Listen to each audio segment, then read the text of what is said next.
Greetings! Welcome back to Couch Critic. Dennis P, live from the beautiful state of California, LA to be more precise. And I'm still musing Chelsea Football Club. But before I get into that Liverpool review, could you please do me a big favor and hit that like button, that subscribe button, and if you're a real bad man, you'll hit that bell notification button to keep up with the latest and the newest. Okay, let's get right into it. Chelsea versus Liverpool up at Anfield, a game that finished 2-0 to Liverpool, unfortunately, with goal scorers Salah and Mane. Basically, what I'm going to do for this video is outline the tactical approach for Chelsea, both offensively and defensively, and outline what worked and what didn't and where they need to improve going forward. Chelsea came out in their base 4-3-3 with Hazard in the false 9 role. Hudson-Odoi surprisingly getting the start, maybe not for some, but for me it was, just because it was a huge match.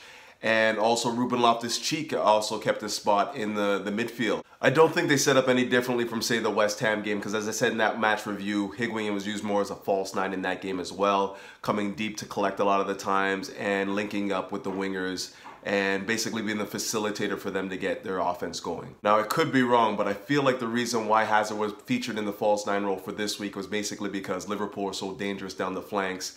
And in order to give Hazard the free role, they needed to play him more centrally, just so we can still be able to cut off their servicing from the wide areas on the pitch. It's basically pick your poison, play Hazard at the left wing and expose yourself to having both Robertson and Salah double team and get forward and isolate somewhere like Emerson, or play him centrally and basically have him marked out of the game for the most part.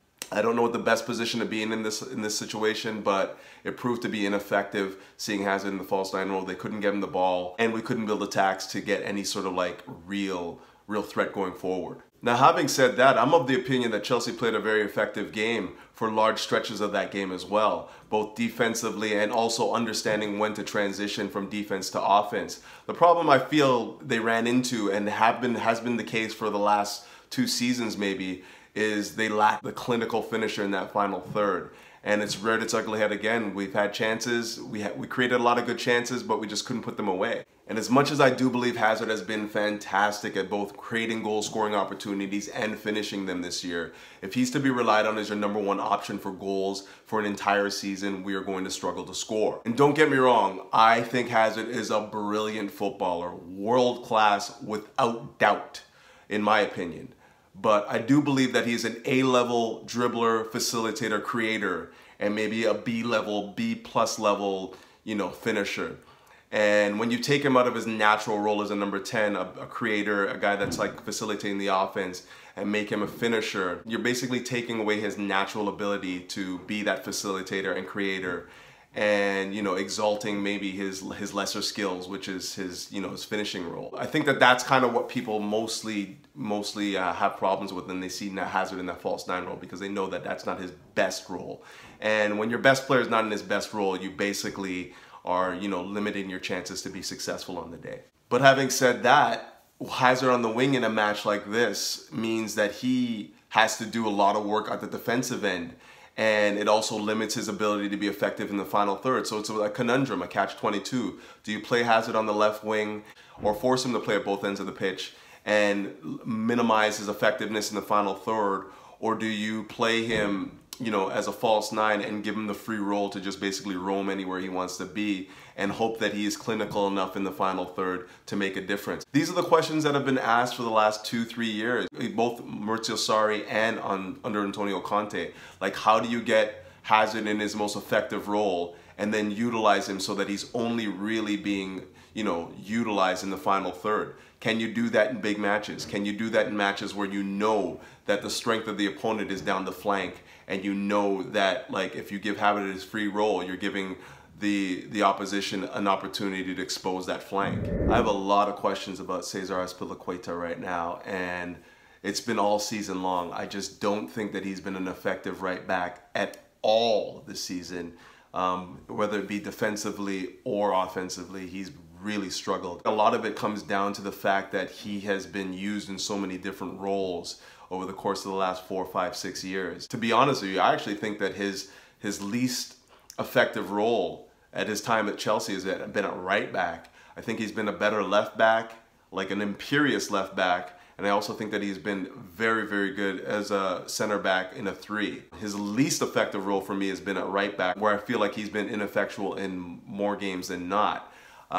This is just another example of that. I feel like this year, or in this game against Liverpool, he's kind of lost his awareness of, you know, defending that back post, his awareness of where he needs to be as a right back in order to, you know, really, really be imperious in the game. And again, it was evident against Liverpool. Mane comes in off the back, off the left flank, and, you know, Azpi is nowhere to be found at the back post, and he's got an open header. For me, I think Chelsea have a few holes that need to be addressed, and I don't think that's going to happen anytime soon. They have too many holes to fill in such a short amount of time. It's definitely the fullback area. Both left and right fullbacks need to be markedly better if they want to play this system under Maurizio Sarri. And I also don't think that they have the commanding center backs to really, really impose their will on the game. Rudiger unfortunately went down with an injury, but even with him, I don't think that he's the answer. Christensen just very, very lacks aggression, not cut out for the Premier League as far as I'm concerned.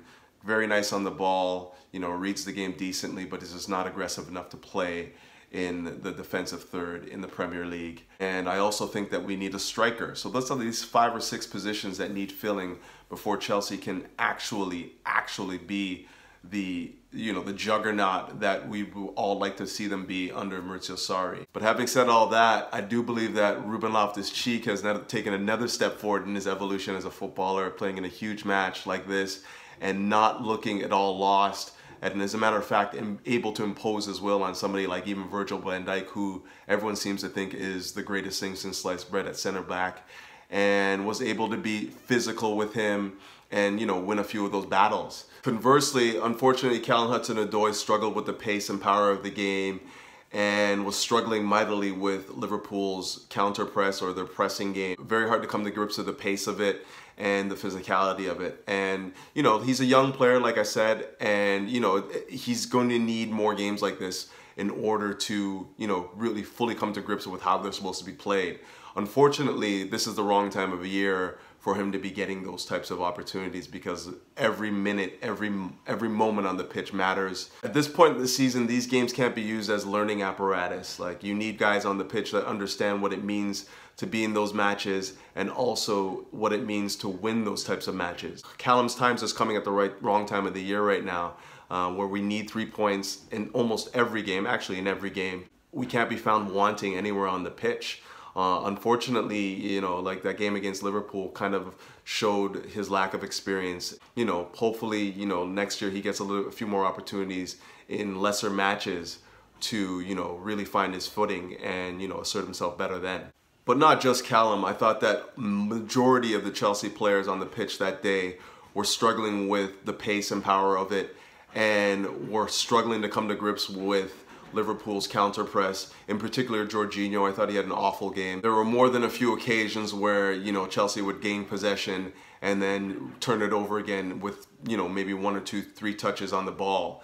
And that's just not acceptable, especially from a player that is comfortable on the ball like Jorginho is supposed to be, and especially for somebody that's supposed to be an accurate passer of the ball like Jorginho is supposed to be. These are the types of matches where you need him to be, you know, that guy, that calming influence on the pitch, the guy that's going to get the team playing football, and, you know, he just wasn't that at all. But I think I'm going to wrap it up there. I do believe Chelsea have a lot of work to do to make up the distance between Liverpool and City, for instance. And that is not just on the pitch, but also at the board level. There has to be a lot of, like, you know, a lot of work done at the board level, whether it be through the transfer market, which seemingly is closed right now, or through finding players in our, you know, our loan department who can help us now. And you know, we're going to have to get lucky in order to see, you know, some sort of progression that way. But aside from that, you know, Maurizio Sarri is not, you know, he's not immune from criticism as well. There's a lot of work that needs to be done there as well. He needs to start figuring out who is in his preferred 11, and whether that includes, you know, the likes of Ruben Loftus-Cheek, who I think should be a mainstay right now, and, you know, how he could effectively use Hazard in a forward position and not basically sacrifice, his offensive output if he's played on that left flank. That seems to be a bit of a conundrum for, you know, the last two Chelsea managers, and he has to find a way to work that out in order for Chelsea to be successful, you know, going forward. But like I said, I think I'm going to wrap it up there. I'm still going to be away. I'm on tour for the next little bit, but I'm going to try and do a review for the Europa League game, and if not that, then the Burnley game, or maybe both, in the coming days. And yeah, big matches coming up. They keep coming, and we have to keep our heads up and support the team. But until then, keep the blue flag flying high and up the Chelsea.